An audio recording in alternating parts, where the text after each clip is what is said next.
वर्ष 1831। उस समय यह माना जाता था कि सृष्टि का निर्माण 4004 ईसा पूर्व में हुआ है।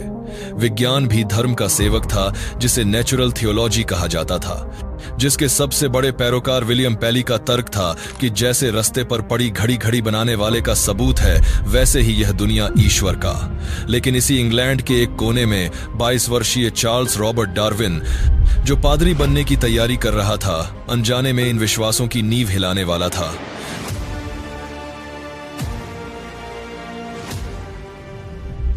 12 फरवरी 1809 को जन्मे चार्ल्स डार्विन को स्कूली किताबों से सख्त नफरत थी। श्रूसबरी स्कूल में लैटिन और यूनानी रटना उन्हें किसी सजा जैसा लगता था। उनका असली मन तो क्लासरूम के बाहर पत्थर जमा करने में लगता था। उसके पिता डॉक्टर रॉबर्ट डार्विन एक सफल डॉक्टर और फाइनेंसर थे, जो अपने बेटे की लगातार होती नाकामियों से परेशान थे। चार्ल्स को पहले एडिनबर्ग यूनिवर्सिटी भेजा गया था डॉक्टर बनने के लिए, लेकिन वहां ऑपरेशन थिएटर का दृश्य चार्ल्स की रूह कंपा गया। उस समय एनेस्थीसिया नहीं होती थी, मरीजों को रस्सियों से बांधा जाता था। चार्ल्स ने एक बच्चे का ऑपरेशन होते देखा, खून, चीखें और दर्द। वह उस कमरे से भाग खड़े हुए और कसम खाई कि वे कभी डॉक्टर नहीं बनेंगे। उनके पिता ने गुस्से और निराशा में उनसे कहा था, तुमने फिर से पढ़ाई छोड़ दी चार्ल्स, तुम्हें शर्म आनी चाहिए। तुम सिर्फ शिकार करने, कुत्तों के साथ खेलने और चूहे पकड़ने के अलावा किसी काम के नहीं हो। तुम खुद पर और इस परिवार पर एक कलंक हो। ये शब्द चार्ल्स के दिल में गहरे चुभ गए थे। अपनी इज्जत बचाने के लिए और एक सम्मानजनक जीवन जीने के लिए चार्ल्स ने कैम्ब्रिज यूनिवर्सिटी में दाखिला लिया, धर्मशास्त्र पढ़ने के लिए। नियति का यह कैसा अजीब खेल था कि वह व्यक्ति जो आगे चलकर बाइबल की सबसे बड़ी वैज्ञानिक चुनौती बनने वाला था, वह बाइबल का ही अध्ययन कर रहा था। लेकिन कैम्ब्रिज में भी डार्विन का मन ग्रीक और लैटिन की किताबों से ज्यादा जंगलों में लगता था। यहां उन्हें एक नया नशा चढ़ा, बीटल्स यानी गुबरैले इकट्ठा करने का। यह सिर्फ शौक नहीं था, यह एक जुनून था। एक किस्सा मशहूर है जो डार्विन की इस दीवानगी को बयां करता है। एक दिन उन्होंने पेड़ की पुरानी छाल हटाई और 2 दुर्लभ बीटल्स देखे। उन्होंने तुरंत दोनों हाथों में एक एक पकड़ लिया। तभी उनकी नजर एक तीसरे और भी दुर्लभ और खूबसूरत बीटल पर पड़ी। उसे खोने का डर इतना ज्यादा था कि उन्होंने बिना सोचे समझे अपने दाहिने हाथ वाले बीटल को झट से अपने मुंह में रख लिया ताकि हाथ खाली हो सके। लेकिन मुंह वाले कीड़े ने अपनी रक्षा के लिए एक कड़वा और तीखा रसायन छोड़ दिया। डार्विन का मुंह जलने लगा, उन्हें उसे थूकना पड़ा और इस अफरा तफरी में तीनों कीड़े हाथ से निकल गए। यह घटना सुनने में भले ही बचकानी लगे, लेकिन यह उस ऑब्जर्वेशन स्किल की गवाही देती है जो आगे चलकर दुनिया बदलने वाली थी। कैम्ब्रिज में उनकी मुलाकात एक ऐसे शख्स से हुई जिसने उनकी जिंदगी का रुख मोड़ दिया, प्रोफेसर जॉन स्टीवंस हेंस्लो। हेंस्लो एक वनस्पति शास्त्री और पादरी थे। डार्विन उनसे इतने प्रभावित हुए कि वे हर शाम उनके साथ टहलने जाते। छात्र उन्हें the man who walks with Henslow कहने लगे। हेंस्लो ने डार्विन के अंदर छिपी प्रतिभा को पहचाना। उन्होंने देखा कि यह लड़का किताबों का कीड़ा नहीं है, बल्कि प्रकृति का सच्चा विद्यार्थी है। 1831 की गर्मियों में जब डार्विन भूविज्ञान यानी जियोलॉजी के एक दौरे से वापस आए, तो उन्हें अपनी मेज पर एक पत्र मिला। यह पत्र एक निमंत्रण था एक ऐसे जहाज पर नेचुरलिस्ट के रूप में चलने का, जो दुनिया का चक्कर लगाने जा रहा था। जहाज का नाम था HMS बीगल। कैप्टन रॉबर्ट फिट्जरॉय, जो कि एक कुलीन शाही खून वाले और बेहद धार्मिक व्यक्ति थे, एक ऐसे साथी की तलाश में थे जो उनकी लंबी और उबाऊ यात्रा में उनका बौद्धिक साथ दे सके। यह कोई वेतन वाली नौकरी नहीं थी, डार्विन को खुद अपना खर्चा उठाना था। डार्विन का दिल खुशी से उछल पड़ा। दक्षिण अमेरिका के जंगल, एंडीज के पहाड़, लेकिन एक दीवार अब भी खड़ी थी उनके पिता। रॉबर्ट ने साफ मना कर दिया। यह समय की बर्बादी है, उन्होंने कहा। लेकिन डार्विन के मामा जोसिया वेजवुड आई ने बीच बचाव किया। उन्होंने डॉक्टर डार्विन को समझाया कि संसार को देखना किसी भी पेशे के लिए बुरा नहीं हो सकता, यह चार्ल्स के चरित्र को बनाएगी। पिता मान गए। लंदन में डार्विन की मुलाकात कैप्टन फिट्जरॉय से हुई। फिट्जरॉय फ्रेनोलॉजी यानी कपाल विज्ञान में विश्वास रखते थे। वे किसी के चेहरे और सिर के आकार से उसका चरित्र पढ़ते थे। उन्होंने डार्विन की नाक को गौर से देखा। उन्हें लगा कि डार्विन की नाक का आकार बताता है कि उनमें ऊर्जा और दृढ़ संकल्प की कमी है। वह डार्विन को रिजेक्ट करने ही वाले थे, लेकिन डार्विन की सौम्यता ने उन्हें बचा लिया। तैयारी शुरू हुई। डार्विन अपने साथ हथियार, दूरबीन, माइक्रोस्कोप और किताबें ले जा रहे थे। इनमें एक किताब सबसे खास थी, चार्ल्स लायल की प्रिंसिपल्स ऑफ जियोलॉजी। हेंस्लो ने यह किताब देते हुए एक अजीब चेतावनी दी थी। इसे पढ़ना, तथ्यों को समझना, लेकिन इसके निष्कर्षों पर विश्वास मत करना। लायल का विचार था यूनिफॉर्मिटेरियनिज्म की पृथ्वी बाइबल में बताई गई आयु से कहीं ज्यादा पुरानी है। दिसंबर 1831 को जहाज का लंगर उठाया गया। डार्विन डेक पर खड़े होकर इंग्लैंड को ओझल होता देख रहे थे। उन्हें समुद्री बीमारी ने अभी से जकड़ लिया था। लेकिन जैसे ही जहाज आइलैंड्स पहुंचा, डार्विन ने पहली बार दुनिया को लायल के चश्मे से देखा। उन्होंने समुद्र तल से 45 फीट ऊपर पहाड़ की चट्टान में सीपियों की एक सफेद पट्टी देखी। बाइबल की बाढ़ इसे समझा नहीं सकती थी। डार्विन ने सोचा, अगर जमीन धीरे धीरे ऊपर उठ सकती है तो इसमें हजारों साल लगे होंगे। दुनिया 6000 साल पुरानी नहीं हो सकती। यह पहला दरार था आस्था के उस महल में। फरवरी 1832 में बीगल ने जब ब्राजील के तट को छुआ तो डार्विन के लिए यह किसी दूसरी दुनिया में कदम रखने जैसा था। इंग्लैंड के धुंधले सलेटी आसमान और अनुशासित बगीचों के अभ्यस्त डार्विन के लिए अमेजन का वर्षावन विस्मय का एक अराजक तूफान था। उन्होंने डायरी में लिखा, दिमाग एक पेंडुलम की तरह झूल रहा है। यहाँ फूल इतने चमकीले थे कि आंखें चुंधिया जाएं, कीड़ों का शोर इतना तेज था कि कानों में गूंजे। जीवन यहाँ इतना घना, इतना विविध और इतना प्रचुर था कि डार्विन को ईश्वर की महानता पर और भी गहरा विश्वास होने लगा। उन्हें लगा कि ऐसी जटिल सुंदरता केवल एक महान कलाकार ही बना सकता है। लेकिन बीगल का मिशन केवल सुंदरता निहारना नहीं था। जहाज दक्षिण की ओर बढ़ा, अर्जेंटीना के पंपास और पैटागोनिया के वीरान तटों की तरफ। यहां जंगल नहीं थे, बस मीलों दूर तक फैला सूखा घास का मैदान। और यहीं पुंटा अल्टा नामक जगह पर डार्विन को वह मिला जिसने उनके होश उड़ा दिए। कीचड़ और मिट्टी के बीच डार्विन ने हड्डियों को बाहर निकाला। ये हड्डियां आम जानवरों की नहीं थीं, ये विशालकाय थीं, राक्षसी आकार की। स्थानीय लोग इन्हें दिग्गजों की हड्डियां कहते थे जो नूह की बाढ़ में डूब गए थे। लेकिन जब डार्विन ने उन्हें जोड़ा तो एक अजीब समानता सामने आई। एक कंकाल मेगाथीलियम का था जो एक विशालकाय जमीनी स्लॉथ जैसा था, लेकिन आकार में हाथी जितना बड़ा। दूसरा ग्लिप्टोडोन था जो आज के छोटे आर्माडिलो जैसा दिखता था। बस फर्क यह था कि वह एक छोटी कार के बराबर था। अगर ईश्वर ने हर प्रजाति को पूर्ण बनाया था तो उसने इन शानदार दिग्गजों को विलुप्त क्यों होने दिया? क्या ईश्वर अपनी ही रचनाओं से ऊब गया था? उस समय का विज्ञान कहता था कि प्रजातियां कभी विलुप्त नहीं होती, लेकिन डार्विन जानते थे कि इतना विशाल जानवर छिप नहीं सकता। इसका मतलब था विलुप्ति यानी एक्सटिंक्शन एक सच है। और अगर प्रजातियां मर सकती हैं तो इसका मतलब है कि सृष्टि स्थिर नहीं है। इस खोज ने एक नए विचार को जन्म दिया, law of succession of types, यानी एक ही जमीन पर पुराने और नए जानवरों के बीच एक रिश्ता होता है। क्या यह संभव है कि आज के छोटे आर्माडिलो उन्हीं विशालकाय ग्लाइप्टोडोन के परपोते हों? क्या समय के साथ वे बदल गए? यह विचार बाइबल के आफ्टर इट्स ओन काइंड के नियम के खिलाफ था। रहस्य और गहराया जब डार्विन ने रिया पक्षी का पीछा किया। यह शुतुरमुर्ग जैसा पक्षी था। डार्विन को पता चला कि दक्षिण में एक छोटी रिया मिलती है। फिर क्या था? वे महीनों तक उसे ढूंढते रहे और फिर एक दिन डिनर टेबल पर डार्विन अपनी प्लेट में परोसा गया पक्षी आधा खा चुके थे जब उन्हें हड्डियों को देखकर एहसास हुआ, हे भगवान, यह वही छोटी रिया है जिसे मैं ढूंढ रहा हूं। उन्होंने तुरंत खाना छोड़ा और बची कुची हड्डियों और पंखों को बचाया। लेकिन इस गलती ने एक गंभीर सवाल खड़ा किया। बड़ी रिया उत्तर में रहती थी और छोटी रिया दक्षिण में। बीच में रियो निग्रो नदी थी। एक ही महाद्वीप पर लगभग एक जैसे वातावरण में ईश्वर को दो अलग अलग तरह के रिया पक्षी बनाने की क्या जरूरत थी? अगर ईश्वर ने हर जानवर को माहौल के लिए फिट बनाया है तो एक ही माहौल के लिए दो डिजाइन क्यों? डार्विन को लगा कि शायद नदी ने उन्हें बांटा और अलगाव ने उन्हें बदल दिया। बीगल पर सिर्फ विज्ञान ही नहीं, नैतिकता का भी युद्ध चल रहा था। ब्राजील में डार्विन ने गुलामी की क्रूरता देखी थी। एक बार फिट्जरॉय ने एक बागान मालिक की तारीफ की जिसने अपने गुलामों से पूछा था कि क्या वे खुश हैं, और गुलामों ने हां कहा था। डार्विन ने तीखा जवाब दिया, कैप्टन, क्या उस आदमी की गवाही का कोई मतलब है जिसके सिर पर तलवार लटकी हो? फिट्जरॉय गुस्से से लाल हो गए और डार्विन को केबिन से निकाल दिया। यह घटना दिखाती है कि डार्विन केवल पत्थरों के बारे में नहीं सोच रहे थे, वे पीड़ा और अस्तित्व के संघर्ष के बारे में सोच रहे थे। और यह संघर्ष और साफ हो गया जब वे टिएरा डेल फ्यूगो पहुंचे। यहां उनका सामना असभ्य आदिवासियों से हुआ। जहाज पर जेमी बटन नाम का एक आदिवासी था जिसे फिट्जरॉय ने पिछली यात्रा में इंग्लैंड ले जाकर सभ्य बनाया था, सूट बूट पहनाकर।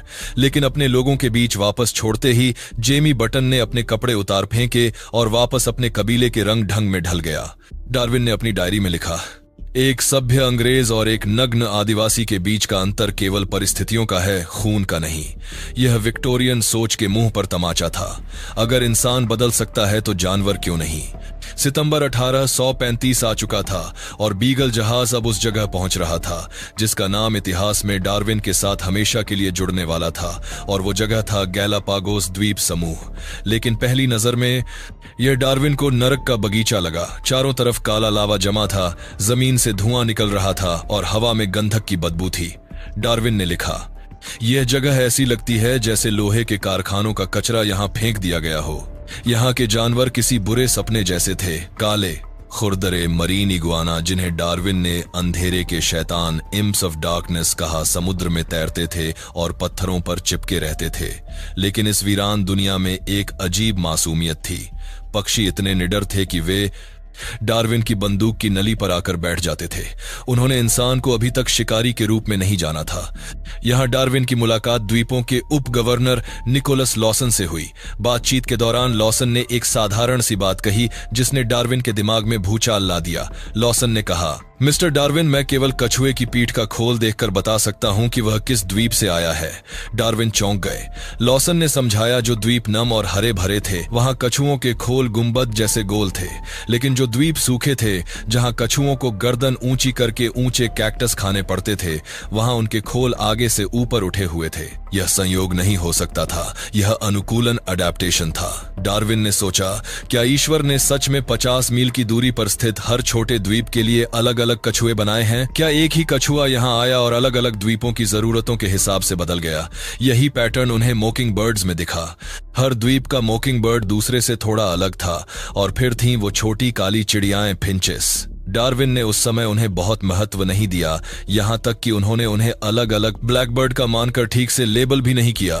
यह एक बड़ी गलती थी, लेकिन प्रकृति ने अपना राज खोल दिया था।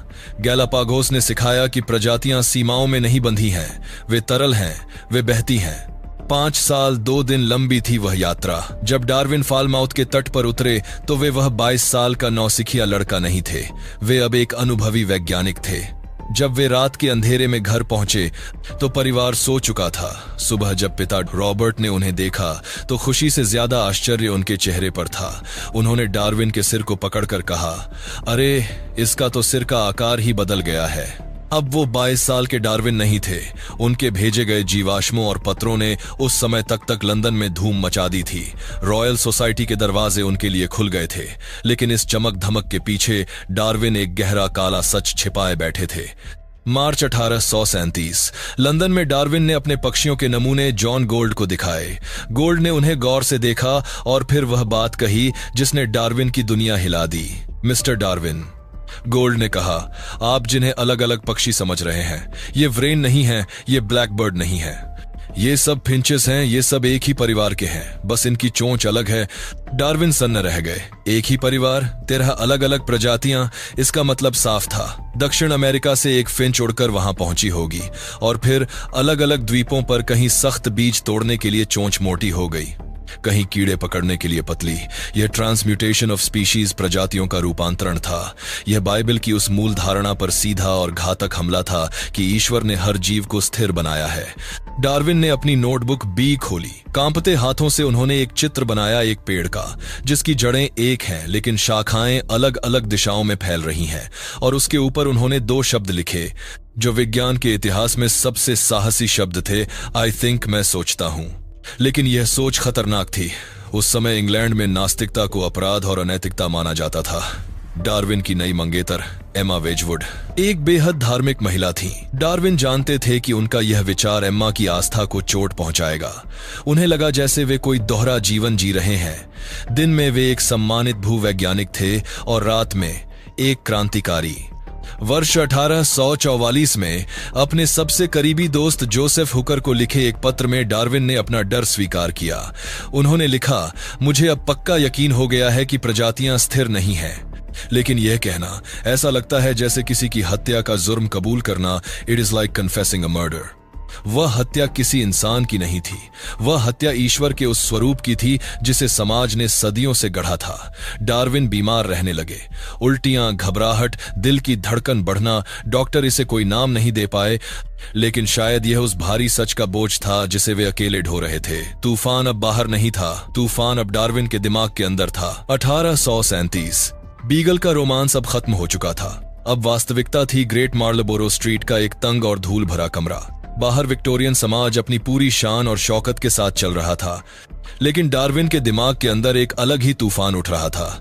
उन्होंने अपनी नोटबुक भी खोल रखी थी, जिसे वे डर और उम्मीद के साथ ट्रांसम्यूटेशन नोटबुक कहते थे। गैलापागोस की फिंचेस और दक्षिण अमेरिका के जीवाश्मों ने उन्हें यह तो बता दिया था कि प्रजातियां बदलती हैं, लेकिन सवाल था कैसे। उस समय जीव विज्ञान में लेमार्क का सिद्धांत प्रचलित था। लेमार्क का मानना था कि जिराफ की गर्दन इसलिए लंबी हो गई क्योंकि वह ऊंचे पेड़ों तक पहुंचने के लिए अपनी गर्दन खींचता रहा, और यह कोशिश अगली पीढ़ी में चली गई।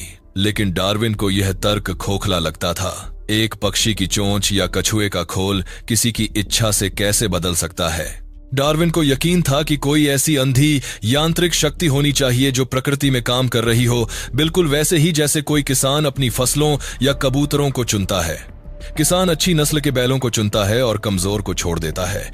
इसे आर्टिफिशियल सिलेक्शन कहते हैं। डार्विन ने सोचा, क्या प्रकृति भी एक किसान है? लेकिन प्रकृति के पास न दिमाग है, न हाथ और न ही कोई योजना, तो फिर यह चुनाव कौन कर रहा है? जवाब उन्हें जीव विज्ञान की किताब में नहीं, बल्कि अर्थशास्त्र की एक रूखी किताब में मिलने वाला था। अक्टूबर 1838 के एक शाम डार्विन ने अपने मनोरंजन के लिए थॉमस माल्थ का जनसंख्या के सिद्धांत पर निबंध उठाया। माल्थस कोई वैज्ञानिक नहीं थे, वे एक निराशावादी अर्थशास्त्री थे। उनका तर्क क्रूर और सीधा था। इंसान की आबादी तेजी से जियोमेट्रिकली बढ़ती है, लेकिन भोजन का उत्पादन धीरे अरिथमेटिकली बढ़ता है। इसका नतीजा एक अपरिहार्य संकट, अकाल, युद्ध, बीमारी और मौत। माल्थस ने लिखा था कि प्रकृति हमेशा अतिरिक्त आबादी की छंटाई करती रहती है। यह पढ़ते ही डार्विन के दिमाग में बिजली कौंधी। उन्होंने महसूस किया कि यह नियम केवल इंसानों पर नहीं, बल्कि पूरी प्रकृति पर लागू होता है, और वह भी बहुत ज्यादा क्रूरता के साथ। एक मक्की का पौधा हजारों बीज पैदा करता है, एक मछली लाखों अंडे देती है। अगर ये सब जिंदा रह गए तो कुछ ही सालों में पूरी धरती ढक जाएगी, लेकिन ऐसा नहीं होता। ज्यादातर मर जाते हैं। क्यों? क्योंकि संसाधन सीमित हैं। जीने के लिए एक भयानक संघर्ष चल रहा है। इस संघर्ष में कोई भी छोटा सा अंतर, चाहे वह थोड़ा तेज दौड़ना हो, थोड़ा गहरा रंग हो या थोड़ी मजबूत चोंच हो, जीत और हार का फैसला कर सकता है। जिसके पास यह फायदा होगा वह जिंदा रहेगा और बच्चे पैदा करेगा। जिसके पास नहीं होगा वह मर जाएगा, और लाखों सालों में यह प्रक्रिया एक नई प्रजाति को जन्म देगी। डार्विन ने इसे नाम दिया प्राकृतिक चयन, यानी नेचुरल सिलेक्शन। यह ईश्वर की उंगली नहीं थी, यह मौत की छलनी थी। प्रकृति रचयिता नहीं, बल्कि एक जल्लाद थी जो केवल फिट को छोड़ती थी। यह सिद्धांत इतना सरल था, फिर भी इतना भयानक। इसने ईश्वर को समीकरण से बाहर कर दिया था। अब किसी डिजाइनर की जरूरत नहीं थी, बस समय और मौत मिलकर वह सब बना सकते थे जिसे हम सुंदरता कहते हैं। डार्विन ने अपनी नोटबुक में लिखा, अंततः मुझे काम करने के लिए एक सिद्धांत मिल गया है, लेकिन इस सिद्धांत के साथ एक भारी कीमत भी जुड़ी थी। डार्विन जानते थे कि यह विचार उन्हें समाज का दुश्मन बना देगा। वे एक ऐसे समय में जी रहे थे जहां नास्तिकता को देशद्रोह जैसा माना जाता था, और सबसे बड़ी विडंबना यह थी कि जिस व्यक्ति से वे सबसे ज्यादा प्यार करते थे, वह इस विचार से सबसे ज्यादा आहत होने वाला था। वह थी एम्मा वेजवुड। शादी से पहले डार्विन ने अपनी नोटबुक के एक पन्ने पर शादी करें या न करें की एक सूची बनाई थी। एक तरफ लिखा था फायदे, बुढ़ापे में साथी, संगीत, महिलाओं की बातचीत, और दूसरी तरफ नुकसान, समय की बर्बादी, बहस, बच्चों की चिंता, किताबों के लिए कम पैसे। अंत में उन्होंने लिखा मैरी मैरी मैरी QED और शादी कर ली।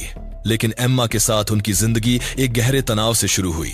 एम्मा बाइबल को शब्दशः सत्य मानती थीं। शादी के कुछ समय बाद एम्मा ने चार्ल्स को एक भावुक पत्र लिखा, मुझे डर है कि आपकी आदत हर चीज को सिद्ध करने की है, कहीं यह आपको उन सच्चाइयों से दूर न कर दे जो सबूतों से परे हैं। इसका मतलब था एम्मा को डर था कि डार्विन नरक में जाएंगे और वे स्वर्ग में अकेली रह जाएंगी। डार्विन के लिए यह वैज्ञानिक समस्या नहीं थी, यह प्रेम की समस्या थी। यही वह द्वंद्व था जिसने डार्विन को बीमार कर दिया। 1842 में वे लंदन छोड़कर केंट के शांत गांव डाउन चले गए। डाउन हाउस उनका घर भी बना और उनकी प्रयोगशाला भी।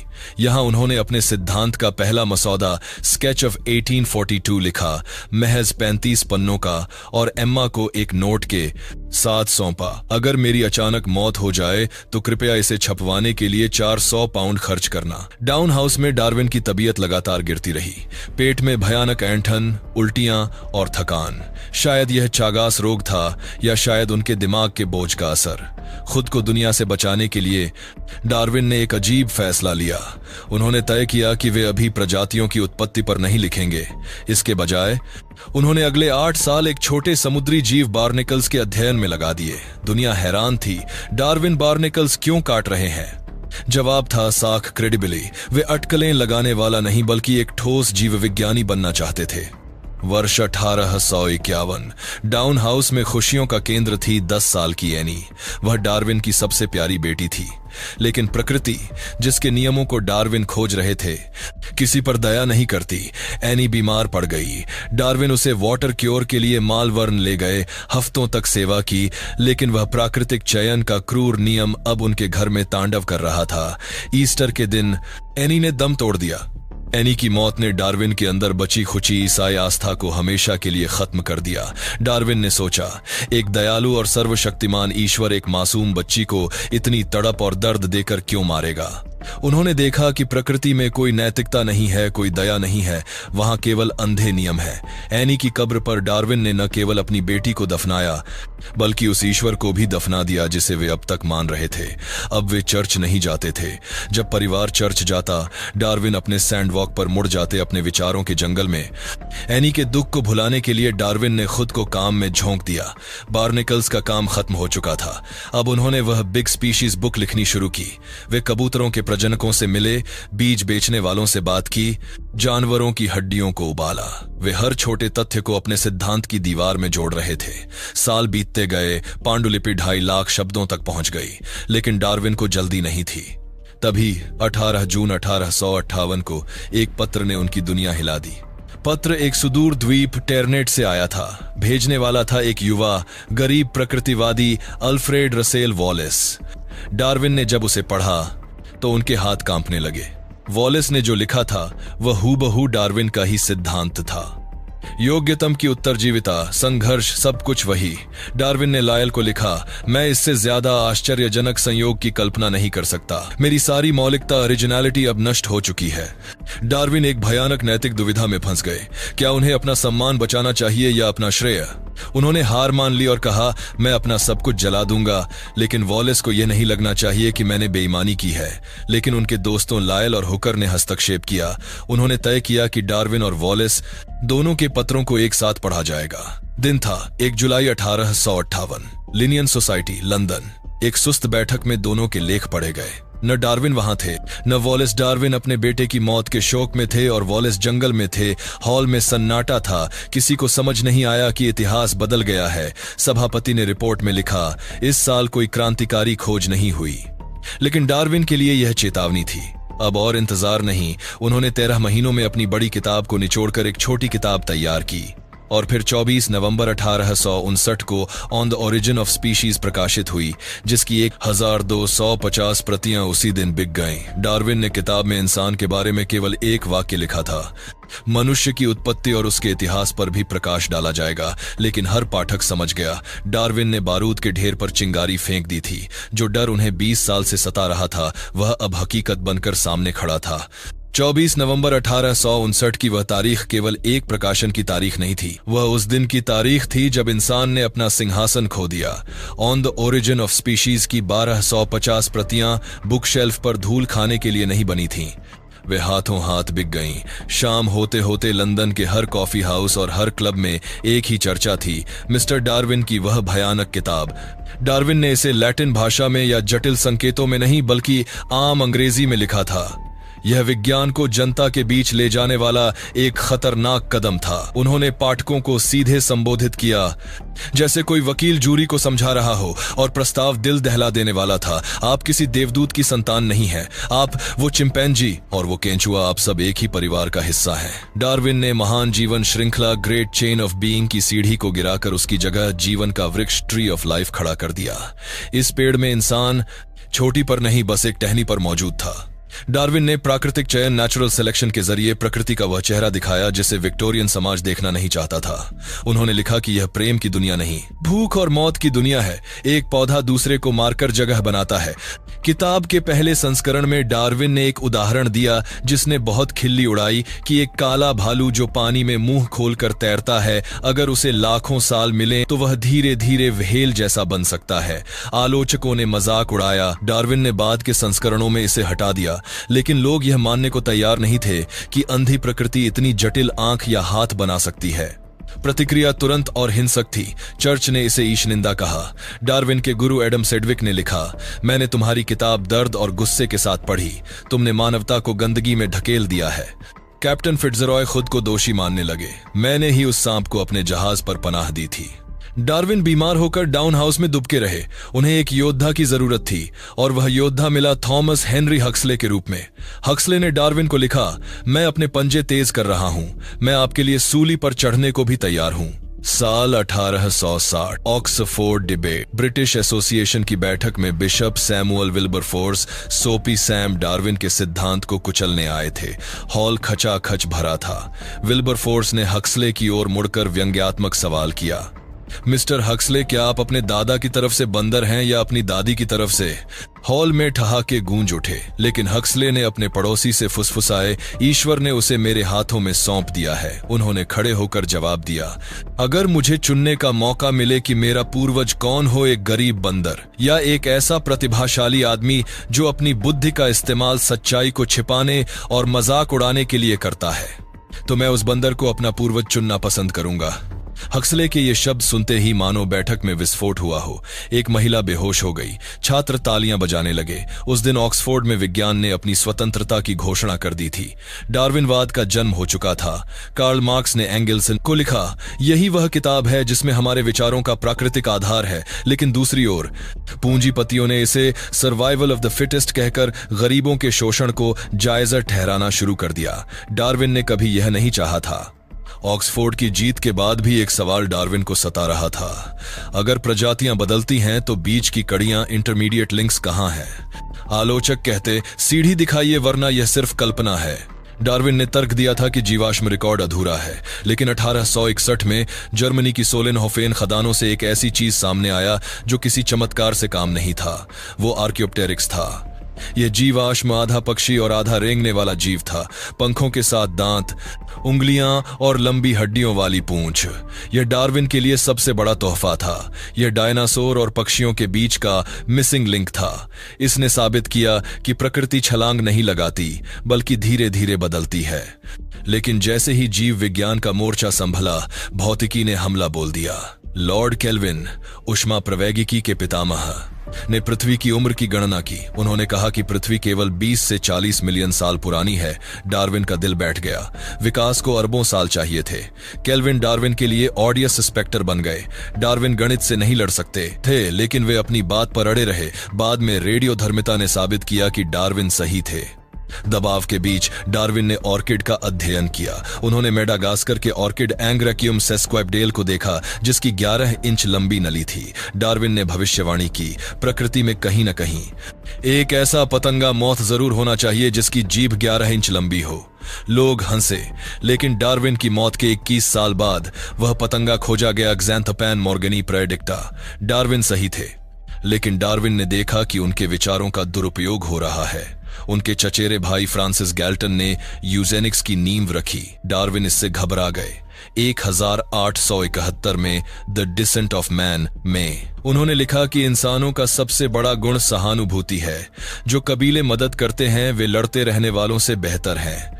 करुणा कमजोरी नहीं, विकास का हिस्सा है। लेकिन दुनिया ने सर्वाइवल ऑफ द फिटेस्ट को अपना मंत्र बना लिया।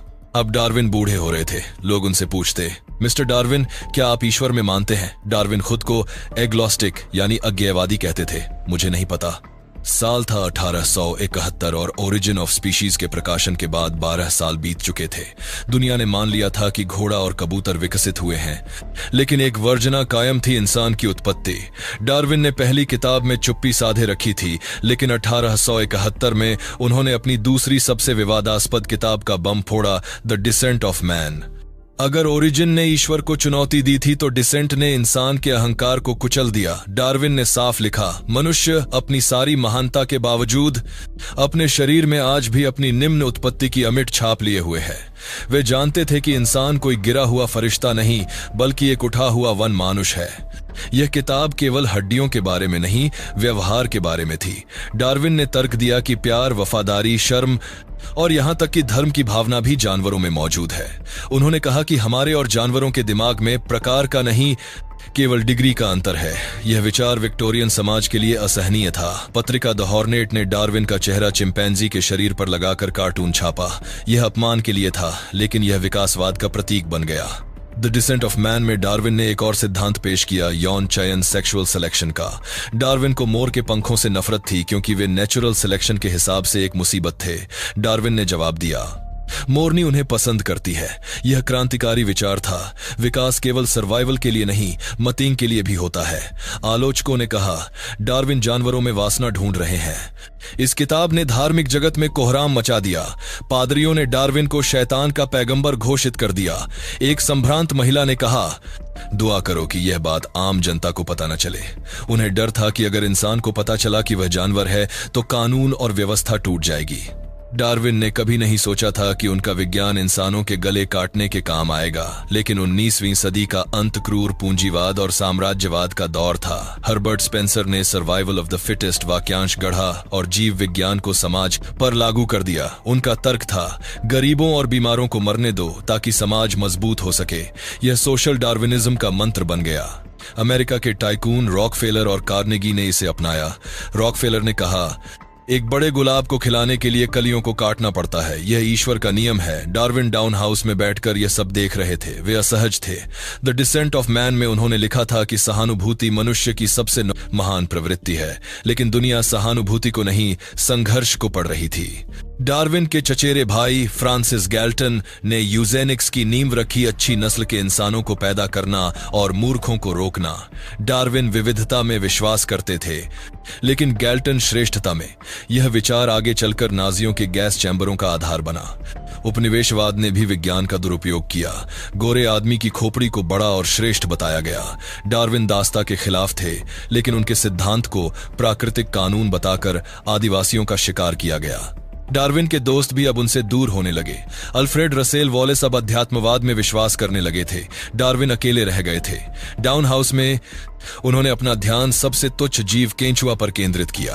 अपनी आखिरी किताब the formation of vegetable mould through the action of worms 1881 में उन्होंने साबित किया कि दुनिया की सारी उपजाऊ मिट्टी इन केंचुओं की देन है।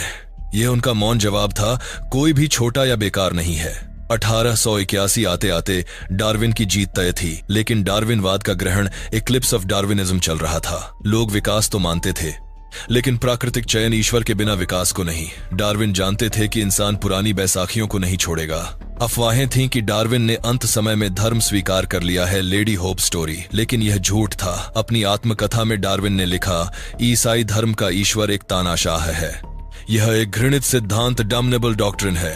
उनकी पत्नी एम्मा ने बाद में इसे प्रकाशन से हटा दिया था, लेकिन डार्विन के मन में कोई संदेह नहीं था। वे एक एग्नोस्टिक थे। डार्विन का सबसे बड़ा दुख उनका परिवार था। वे सोचते थे कि क्या इनब्रीडिंग के कारण उनके बच्चे कमजोर हुए और एनी मरी। पौधों पर उनके शोध ने बताया था कि करीबी क्रॉसिंग नुकसानदेह होती है। यह वैज्ञानिक सत्य उनके व्यक्तिगत अपराधबोध का कारण बन गया था। 19 अप्रैल 1882 डार्विन को दिल का दौरा पड़ा। एम्मा उनके पास थी। वह आदमी जिसने दुनिया से ईश्वर को बेदखल कर दिया था, अब उसी रहस्यमयी अनंत में विलीन होने वाला था जिसे उसने जीवन भर समझने की कोशिश की थी। 19 अप्रैल 1882 समय शाम के करीब 4 बजे थे। चार्ल्स डार्विन ने अपने परिवार से आखिरी शब्द कहे, मुझे मरने का बिल्कुल भी डर नहीं है। और इसके साथ ही वह दिमाग जिसने प्रकृति के सबसे गहरे रहस्यों को खोला था, हमेशा के लिए शांत हो गया। डार्विन की इच्छा साधारण थी। वे डाउन के उसी छोटे कब्रिस्तान में दफनाए जाना चाहते थे जहां उनकी बेटी एनी और भाई गड़े थे। वे उसी मिट्टी में मिलना चाहते थे जिस पर वे 40 साल चले, उन्हीं केंचुओं के बीच। लेकिन जिस समाज ने उन्हें शैतान कहा, वही अब उनकी लाश पर कब्जा करने को तैयार था। डार्विन इंग्लैंड की शान बन चुके थे। उनके मित्र हक्सले और गैल्टन ने मुहिम चलाई। शेक्सपियर और न्यूटन के देश को अपने सबसे महान बेटे को उचित सम्मान देना चाहिए। नतीजा यह हुआ कि डार्विन की इच्छा को दरकिनार कर दिया गया। 26 अप्रैल को एक भव्य राजकीय अंतिम संस्कार हुआ। उन्हें वेस्टमिंस्टर एब्बे में दफनाया गया, ठीक सर आइजैक न्यूटन के बगल में। एक एग्नोस्टिक जिसने बाइबल को चुनौती दी थी, उसे ईसाई भजनों के साथ चर्च के पवित्र गर्भगृह में दफनाया जा रहा था। पादरियों ने कहा, डार्विन ने भी अंततः ईश्वर के नियमों को ही खोजा है। लेकिन हक्सले जानते थे कि यह विज्ञान की विजय थी। डार्विन, जो कभी गैस पादरी बनना चाहते थे, अंत में विज्ञान के संत बनकर विदा हुए। डार्विन के जाने के बाद डार्विनवाद संकट में पड़ गया। लोग विकास को मानते थे लेकिन प्राकृतिक चयन को खारिज कर रहे थे। समस्या यह थी कि डार्विन के पास विरासत का सिद्धांत नहीं था। वे नहीं जानते थे कि माता पिता के गुण बच्चों में कैसे जाते हैं। आलोचक कह रहे थे, डार्विन का जहाज डूब रहा है, मदद भविष्य से नहीं अतीत से आने वाली थी। जिस समय डार्विन लिख रहे थे, ऑस्ट्रिया में ग्रेगर मेंडल मटर के पौधों पर प्रयोग कर रहे थे। मेंडल ने खोजा कि गुण घुलते नहीं बल्कि ठोस इकाइयों जीन के रूप में आगे बढ़ते हैं। यह वही चाबी थी जिसकी डार्विन को तलाश थी। दुखद यह है कि डार्विन की लाइब्रेरी में मेंडल के काम की प्रति मिली, लेकिन उसके पन्ने कभी खोले नहीं गए थे। अगर डार्विन ने मेंडल को पढ़ा होता तो विज्ञान 50 साल पहले छलांग लगा लेता। 1930-40 के दशक में मॉडर्न सिंथेसिस ने डार्विन के चयन और मेंडल के जीन को मिला दिया, और तब दुनिया ने देखा कि डार्विन सही थे और दुनिया गलत। इस पर अंतिम मुहर सन 1953 में लगी, जब कैम्ब्रिज में जेम्स वॉटसन और फ्रांसिस क्रिक ने जीवन का रहस्य डीएनए को खोजा। इसने साबित कर दिया कि बैक्टीरिया से लेकर इंसान तक हर जीव एक ही भाषा RTC बोलता है। इंसान और चिंपैंजी के डीएनए में 98% समानता ने डार्विन के अनुमान पर मुहर लगा दी। डार्विन अब केवल सिद्धांतकार नहीं, जीव विज्ञान के निर्विवाद पिता थे। तो अंत में चार्ल्स डार्विन ने हमसे क्या छीना और हमें क्या दिया? उन्होंने हमसे वह बचपन छीन लिया जिसमें हम मानते थे कि कोई पिता उंगली पकड़कर हमें चला रहा है। उन्होंने बताया कि हम ब्रह्मांड के लाडले बच्चे नहीं बल्कि एक अंधी प्रक्रिया का नतीजा है। यह सच हमें अकेला महसूस कराता है, लेकिन अगर आप डार्विन की आंखों से देखें तो यह सच शानदार है। हम मिट्टी के पुतले नहीं बल्कि 4 अरब साल के संघर्ष और जीत से निखर कर यहां पहुंचे हैं। हमारे खून में उन बैक्टीरिया का इतिहास है जो उबलते महासागरों में जिंदा रहे। हम बचे हुए लोग हैं। तो जब आप किसी चिंपैंजी को देखें तो याद रखें, वे दूसरी प्रजाति नहीं, हमारे ही परिवार के बिछड़े सदस्य हैं। जीवन एक जाल है, सीढ़ी नहीं। आज हम जानते हैं कि हम इस दुनिया के मालिक नहीं, रक्षक हैं। ओरिजिन ऑफ स्पीशीज का आखिरी पैराग्राफ विज्ञान की सबसे सुंदर कविता है। इस दृष्टिकोण में भव्यता है कि जबकि यह ग्रह गुरुत्वाकर्षण के निश्चित नियमों के अनुसार घूम रहा है, एक इतनी सरल शुरुआत से अंतहीन रूप जो सबसे सुंदर और सबसे अद्भुत हैं, विकसित हुए हैं और हो रहे हैं। डार्विन ने धर्म को खारिज नहीं किया, बस उसे उस छोटे बॉक्स से बाहर निकाल दिया। उन्होंने दिखाया कि सृष्टि कोई एक बार की घटना नहीं बल्कि लगातार चलने वाली प्रक्रिया है। डार्विन ने हमें वयस्क बना दिया, और वयस्क होने की कीमत है अपने सवालों के जवाब खुद ढूंढना।